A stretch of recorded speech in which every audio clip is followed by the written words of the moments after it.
How does Jane Foster become Thor? Welcome to the Superior Comic Show. My name is Peter, and before we get started, don't forget to like and subscribe for more content like this.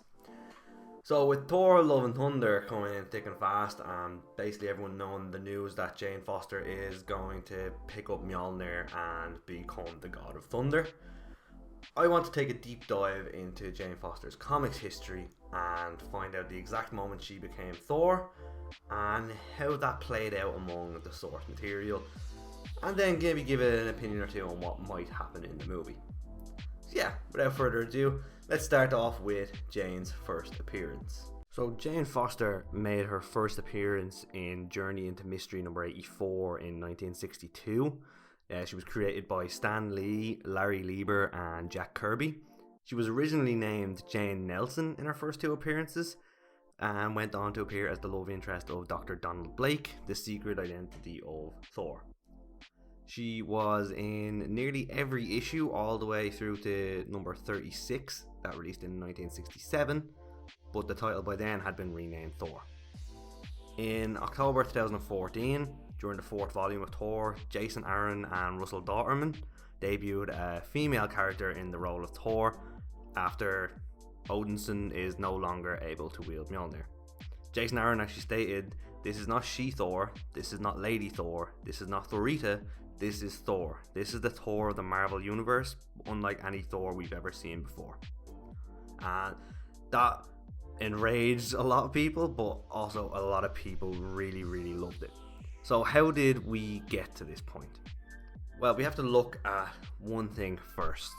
So Thor and Jane Foster developed feelings for each other, and she also developed feelings for Dr. Donald Blake, who she didn't know was also Thor. So this weird love triangle went on for a while until Thor revealed his secret identity, which caused Odin to punish him.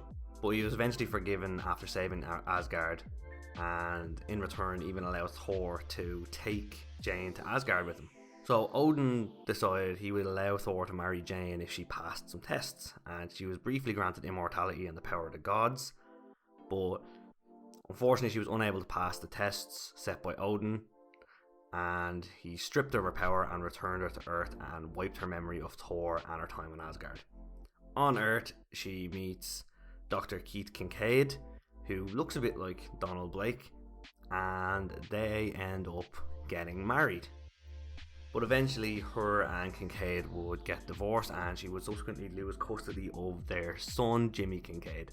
Now, following the deaths of husband and son in a car accident, Jane is then diagnosed with breast cancer and also accepts an invitation from Thor to represent Midgard in the Congress of Worlds on Asgard. She undergoes therapy for her cancer but refuses all magical treatments. Then, during the 2014 storyline Original Sin, Nick Fury whispers an at the time unrevealed secret to Thor that causes him to lose the ability to wield Mjolnir. And soon afterwards, an unidentified woman picks up the hammer, taking possession of Thor's powers as the new Goddess of Thunder, and fights Malekith, Dario Agger and the Absorbing Man. And although Thor initially attempts to reclaim the hammer, he begins referring to himself as Odinson and relinquishes the name and role of Thor after witnessing this goddess wield its power. Now, it would eventually be revealed that while Thor's hammer was stuck on the moon, it telepathically sought out Jane, and she asked Heimdall to take her to the hammer's location. So he transported her to the moon, and when she picked up Mjolnir, she instantly transformed and gained Thor's powers. Now, angry that someone else is wielding Mjolnir, Odin and his brother Kull, the god of fear, send the destroyer after the new Thor to retrieve the hammer. But Odinson and Freya assemble an army of superheroes to help the new Thor. When the battle is over, Odinson asks Thor to reveal her face, but is interrupted by S.H.I.E.L.D. agent Roz Solomon, who was Odinson's last viable suspect as the new Thor after all the possible candidates came to assist in the battle. But unbeknownst to Odinson, Mjolnir had actually given Jane the strength to fight as Thor while it is in her possession. She did keep her secret identity a secret, even though she was also in the Avengers lineup during Secret Wars. So to stop people questioning her identity, she coincidentally remained as a senator in the Congress of Worlds, so there'd be no suspicion about her alter ego. So during the transformation process, the hammer did purge all toxins from her body, including the radiation treatment for her cancer, and the helpful drugs were subsequently admitted, so Jane's cancer spread throughout her whole body. She would eventually seek help from Doctor Strange, one of the very few people who knew her true identity, but all he did was tell her to stop transforming into Thor because the next time could kill her. So when Jane took on the Thor moniker, she also took on the superhero's relentless fight for the greater good. And Thor ignored Doctor Strange's warning and transformed a final time when the fate of Asgard was in danger. She sacrificed Mjolnir and herself to stop the attack. He and Odin took Jane's lifeless body to safety and just about managed to revive her. And Odinson was once again able to wield the hammer, but Jane convinced him to take back the Thor mantle and let her go back to Earth and focus on her chemotherapy. So that is how Jane Foster became Thor in the comics, as well as just a couple of opinions about Thor Love and Thunder. So this is really continuing on what Marvel have been doing over the last couple of years with Thor Love and Thunder, with Hawkeye ongoing, with Ironheart coming up, as well as She-Hulk.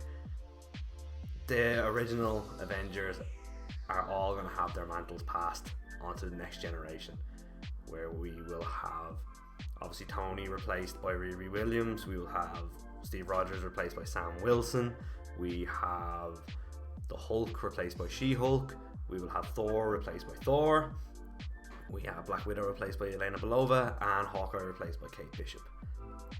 The passing of the mantles is almost complete, as well as then the added characters that came into it.